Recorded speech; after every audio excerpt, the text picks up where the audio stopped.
I mean, look, I got a call from my agent, and she was like, "They want to attach you to this comedy," and he gets killed in the first episode, and I was like, "Hold on a minute, I think we've, I think we've ticked that box, haven't we?" And she went, "No, no, no, no, he comes back part man, part AI," and I was like, "Wow, that sounds completely mad." Oh yeah, it is. When this goes out, 1 week until season 2 of Code 404 comes out on Sky, which is exciting for me. Yeah. I'm assuming for you.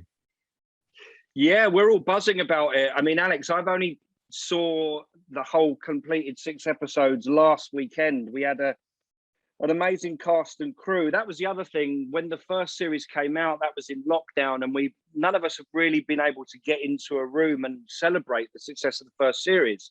So we had a great cast and crew on Saturday, and it's just, I mean, I'm calling it an upgrade. You know what I mean? It feels a lot more confident. It's bigger. It's bolder. All those things that you want a second series to be. But the fact that we did shoot this in lockdown, Code 404 season 2 was one of the first shows to come back. So, you know, I mean, I hadn't worked for 7 months. It was quite a rarity for me, actually, because I'm always quite busy. So wow, how was that then? Like going from, because you are really busy and it just seems to be getting busier and busier, but to go from literally that busy, because that's how I felt. Like I was saying, that sort of, it was a real shock to the system, and it went from this is nice to then this is not so nice. But I did enjoy it at the start, that rarity of like having nothing. Yeah. Well, I was Milo, what was he then, 14, and Dixie must have been 7. So it was homeschooling, all that stuff. And then I had this tragic accident with my wife where she literally broke her leg. Oh, geez. The Sunday before the schools were shut down. She had a freak accident on a dog walk and slipped and broke her leg. So my wife was in bed. Dixie, our daughter, was homeschooling, and our son Milo was doing his mock exams I mean, I felt like Michael Keaton in Mr. Mum. I didn't know what was going on. So I didn't really have time to think going, oh my God, where's my next job coming from? I was just taking each day as it comes. But yeah, so 404 was the first back. And I remember Stephen Graham, who co-leading it with me, who plays Roy Carver, he phones me and says, "Man, it feels like the first job we've ever done. You know, like, how do we do?"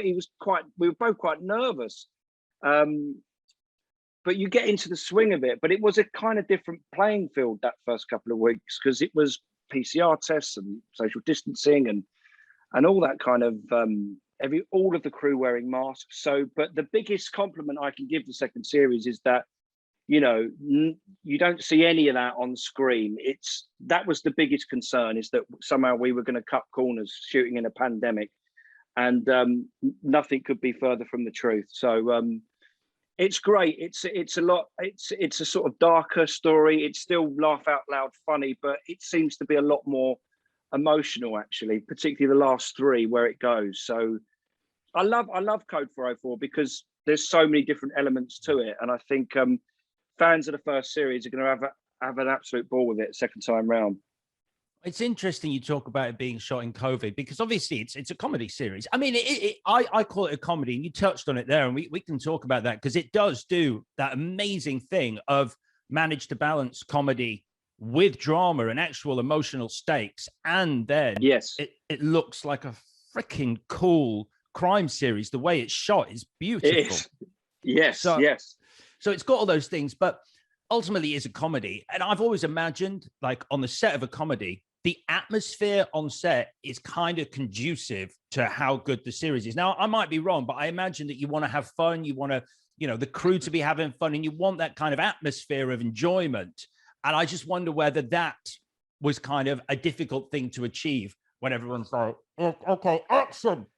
It was, because, you know what it's like when you're shooting a show and everyone's wearing masks. That whole thing of you not seeing their mouths, or you know what I mean, seeing people smile, and the sense of communication through lip reading or actually looking at a person's mouth move is integral. Do you know what I mean? So it was kind of strange. It probably but I guess it was down to me and Stephen and all the other actors to sort of, galvanize everyone and keep that energy up, because I mean, Code 404 is a really fun show to watch, but it's a kind of to act it is relentless 6 weeks work, because we're kind of pretty much in every scene, and we always get halfway through it and we go, bloody hell, this is a killer, isn't it? But this is a comedy. It's meant to be easier. I imagine for you as well, because it's a big performance, your character, because there's a lot of physicality involved. Because for anyone who hasn't seen the series, you are a cybernetic organ, part human, 90% human, 10% cybernetic organism. Brought That's back a good description, Alex. Yeah. Thanks very much. I like my sci-fi. I imagine it must be, I don't want to put words in your mouth, but I guess one of the reasons you wanted to play the role is because it's a real carte blanche. It's like, you can do anything with that, because no one can ever go, oh, no, Danny, that is not how you play a resurrected cop who's now part robot. That's just not it. Exactly. You can kind of have, it's a gift, Alex, really. I mean, as soon as I read we shot a pilot, and I mean, look, I got a call from my agent and she was like, they want to attach you to this comedy, and he gets killed in the first episode. And I was like, hold on a minute, I think we've ticked that box, haven't we? And she went, no, he comes back part man, part AI. And I was like, wow, that sounds completely mad. And I read it, but it's Daniel Peake, our writer. He's an extraordinary talent, and it was kind of gag after gag on each page. And I always remember my wife was in the kitchen and I was laughing out loud, and she was like, so you're going to do it then? And I was like, without a doubt. As soon I had that guttural reaction to it. And it's just a joy to play, because like you say, it is physical. There's emotion in it. It's slapstick. I mean, I always describe it as like a cross between RoboCop and Some Mothers Do Have Them. Do you know what I mean? It's sort of that. It's sort of a blend of those two shows. Oh. But I love the poignancy we get in it. I love the drama, and we're blessed to have amazing actors in it, like the likes of Stephen Graham and Anna Maxwell Martin, Rosie Cavaliero, who are equally as comfortable in comedy as they are in serious drama. And I think that's to Code 404's credit and its strength, and it's a joy to play in both those tones with it. Yeah. And like I said, hello, Alex here. Thank you for watching this video. I hope you enjoyed it. If you want to get in touch with us at all, for any reason, you can find us on Twitter and Instagram at JTFpod. And don't forget to subscribe to the full audio podcast on Apple, Spotify, or wherever you get your pods.